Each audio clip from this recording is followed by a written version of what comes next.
Hey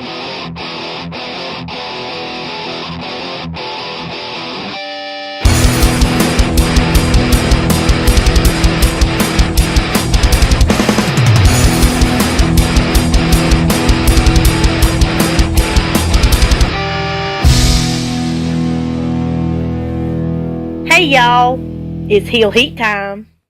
Hi everybody and welcome to Heel Heat.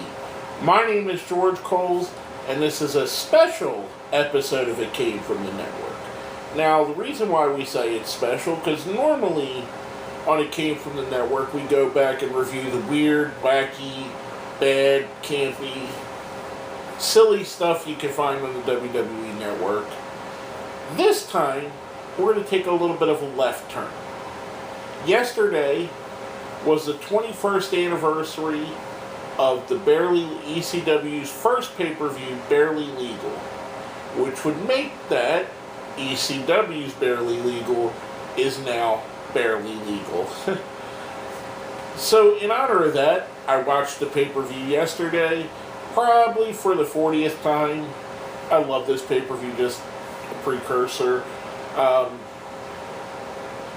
And I decided that why not do a review on it? Why not put it in It Came From Network? Maybe we start expanding what we do here. Maybe we start doing pay-per-views and shows we actually thoroughly enjoyed. And not to say that some of these that I've gone back and reviewed I didn't enjoy, but there's a different level when you're going back and watching your favorite promotion run one of your favorite shows, as opposed to finding hidden gems on shows that you originally thought were bad or that are considered to be goofy or bad.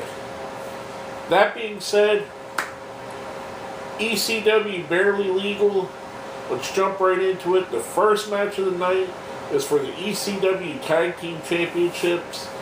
The Dudley Boyz, Bubba Ray and Devon, versus the Eliminators, Perry Saturn and John Kronis. This was a great opening match. The only thing I could say that I honestly would detract from this was it felt like a spotlight match for the Eliminators, not so much the Dudley Boyz. It felt like, hey, the Eliminators are going to be our team going forward. This is what they could do. The Dudley Boyz just happened to be there as well. I'm not saying the Dudley Boyz did a bad job. I'm not saying that the Eliminators did an overly great job.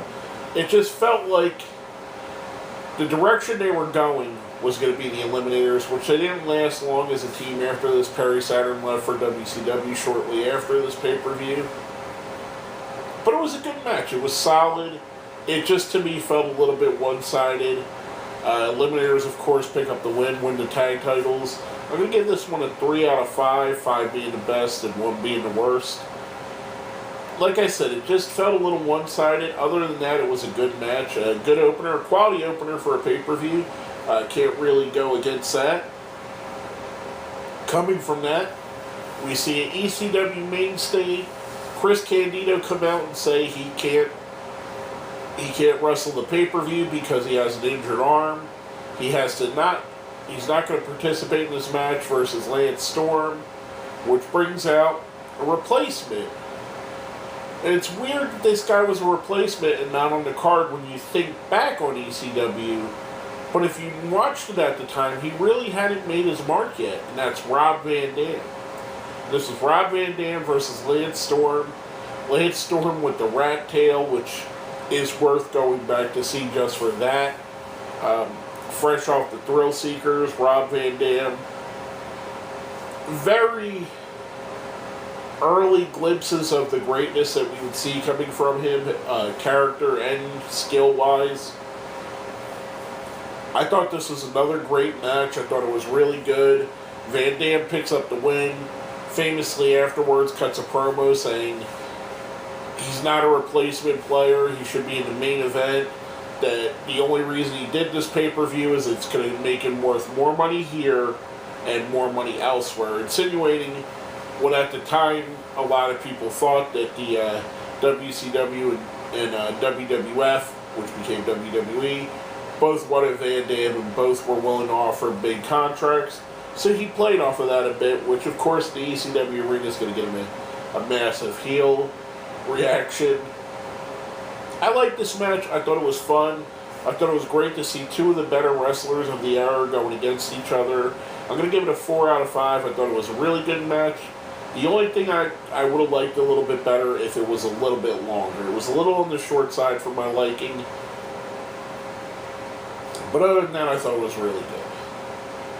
Now, the next match, I believe, and I might be wrong. No, actually, I think this is right. This is the only match that Dave Meltzer ever gave a 5-star rating in ECW history. And it was the Michinoku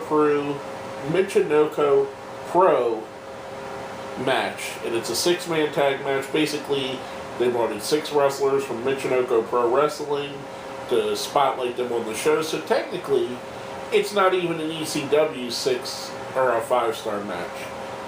The match consisted of the BWO Japan, which was Taka Michinoku, Terry Boy, and Dick Togo. Terry Boy is men's Teo also. He goes by both.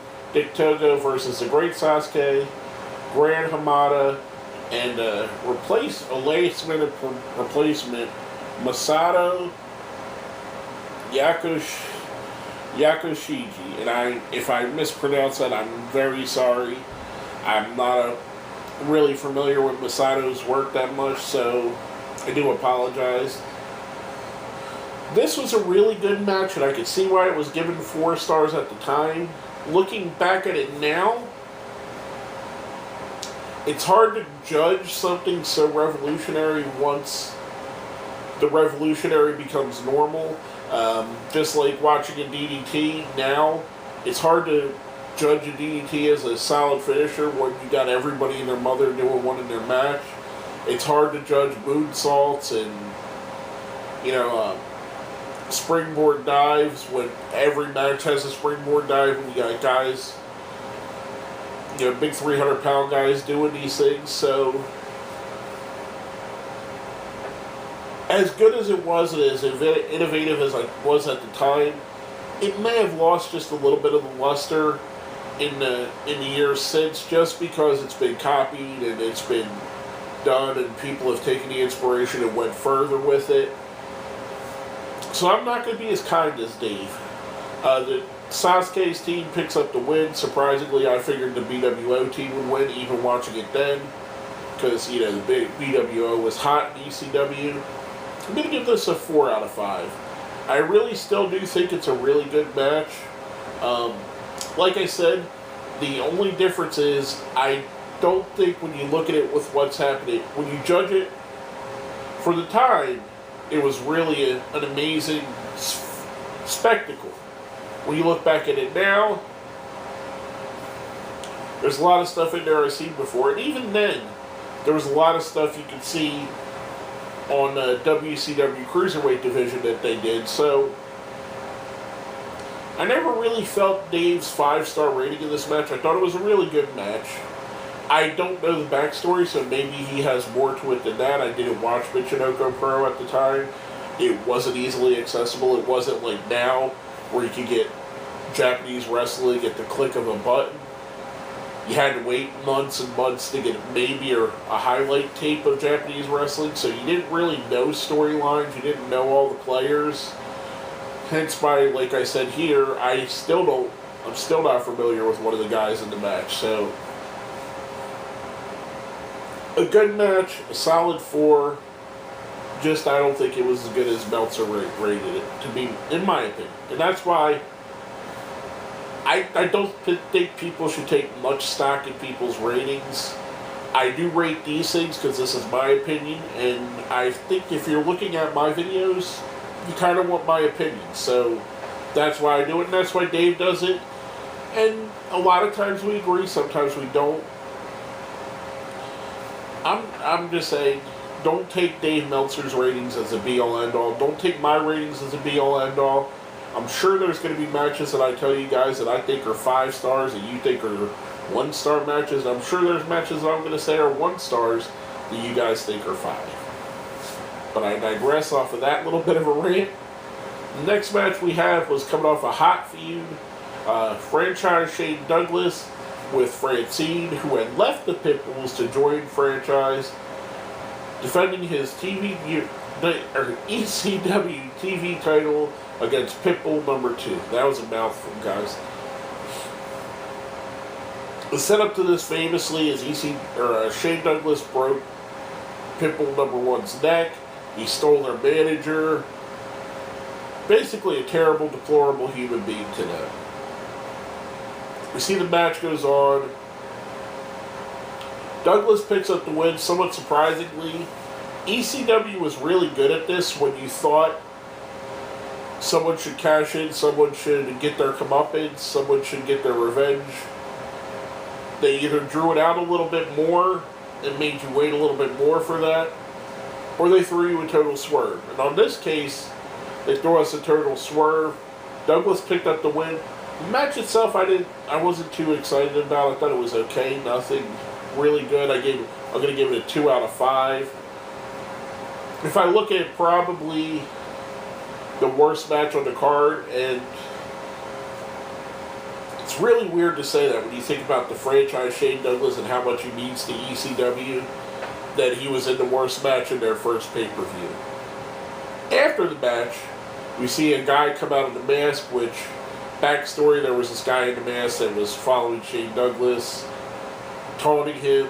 It was believed to be Rick Rude. Well, a guy comes out to the ring in the mask with the Simply Ravishing robe on, comes in the ring. Of course, everybody thinks it's Rude. He kisses Francine, goes to unmask. It's primetime Brian Lee, who had previously been a part of the Triple Threat and partners with Shane. Shane looks surprised.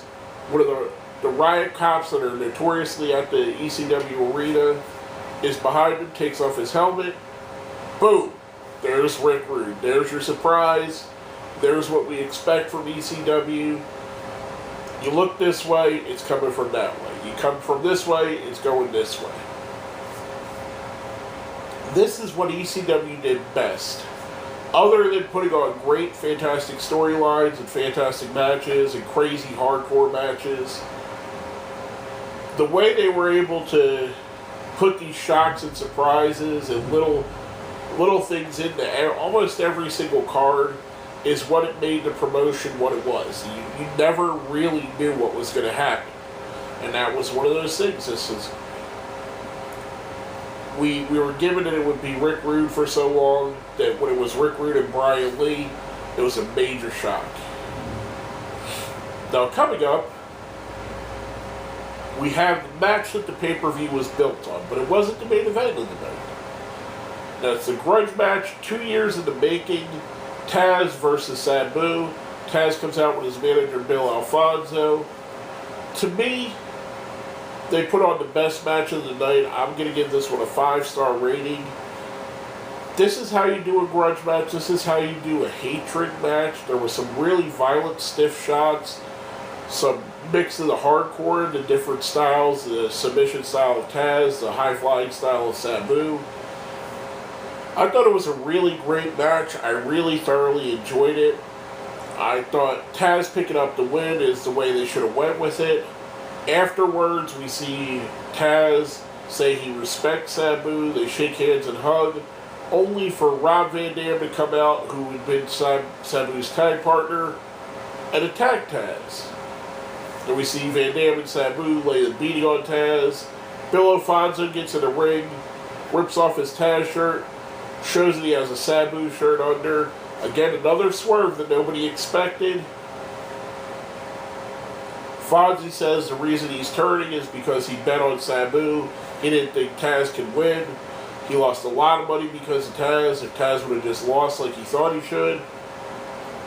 I know it's a crappy reason to turn, but it did set up a great triumvirate. Fonzie with Van Dam and Sabu going forward, that was great. Tazz didn't need him.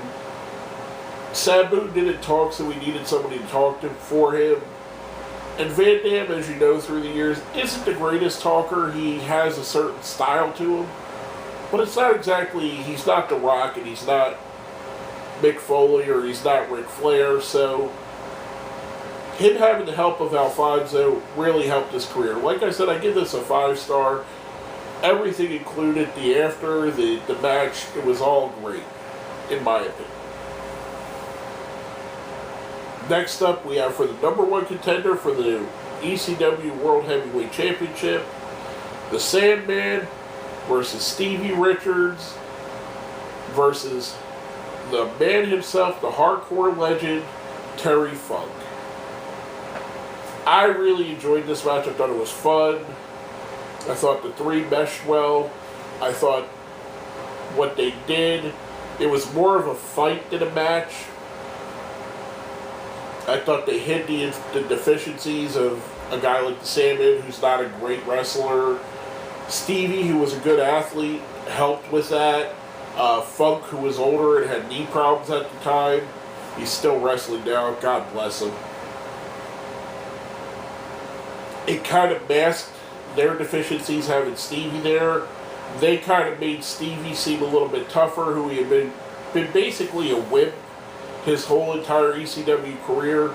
So them in this fight made build up the toughness of Stevie Richards, which gave it all credibility. Funk picks up the win to become the number 1 contender. I'll give you the match of 4 out of 5 stars. I thoroughly enjoyed it. And it led right into Raven hitting the ring. Terry Funk versus Raven for the ECW World Heavyweight Championship. This match I really enjoyed. The only thing that detracted for me is it was short. It felt like the 3-way match went a little bit longer than it should, and this match would have been a little bit shorter than it should. I don't know where they got pressed for time during the show, but it seems like they decided to take what should have been like a 20-minute match and shrink it down a bit. Really good back and forth between these two. Funk and Raven are great wrestlers, great psychologists. They know exactly what they're doing and how to control the crowd and control the ring.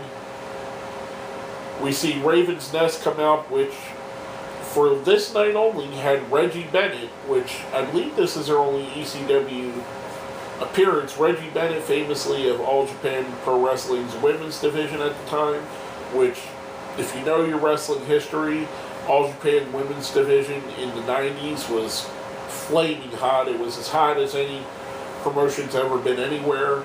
It was basically the Japanese equivalent of the Attitude Era in ECW. Not as hardcore, but you know what I mean, as far as popularity. She's in the grouping, which brings Tommy Dreamer, who had been on commentary because Tommy Dreamer gave up his spot in the 3-way dance for Terry Funk to be in it. Dreamer comes down, runs him off, DDT's Raven, gets Funk on top of him. We go off the air with the old, crazy, crippled old man, the king of the hardcores, Terry Funk, winning the world championship from Raven. A bloody mess. Tommy and Funk celebrating in the crowd. I'm going to do it again. I give this match another 4 out of 5. I thoroughly enjoyed it again. I thought this was really good. I thought it was a great way to end the story. I thought it was a nice way to give a tribute to a guy that helped ECW get to where it was in Terry Funk. I thought it was a great showcase of the Raven and Dreamer feud without necessarily being the Raven and Dreamer feud. I thought this was really good. A nice end to a really good pay-per-view. I thought from the bottom to the top, I enjoyed this very much. It was a fun pay-per-view, whether it's my first or 40th time watching it.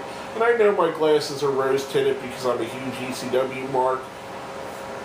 But it just, the enjoyment level to me overall was there.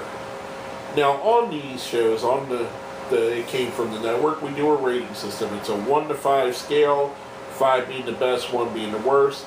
A 5 is a Kane, a 4 is a Gold Dust, 3 is a Hurricane, 2 is a Dungeon of Doom, and a 1 is a Gobbledygooker. I'm going to give this show a solid, you know what, I'm going to give it a 5. This show was a Kane. There was, I would say out of the whole show, there was one match that I felt a little bit disappointed with. Everything else I thought was good to great. in my opinion. Overall, the feel of it felt like ECW. It had everything that made ECW special was here. The Dudley Boyz, Van Dam, Dreamer, Sabu, Sandman. You had a lot of your legends of the ECW, Raven, Tazz, Shane Douglas. You had a lot of spotlights for guys that were newer to ECW at the time, Lance Storm and Rob Van Dam. Their tag division that was spotlighted. Their TV division was spotlighted. They even brought in wrestlers from another company to spotlight. I thoroughly enjoyed this. One of my favorite pay-per-views of any promotion, anytime, anywhere. A 5 out of 5. I give it a cane. Like I said, I thoroughly enjoyed it. But let me know what you think. Did you like this pay-per-view? Did you think it was as good as I thought? Did you think it might have been worse? Hit me up in the comments. And make sure you hit like and share as well. Give me a little comment. Tell me what you thought of the pay-per-view if you've watched it. Or if you haven't, I highly recommend going and watching it right now. As soon as you turn off this video, go directly to the WWE Network and watch this. But with all that being said, my name is George Coles, and this has been another episode of It Came From the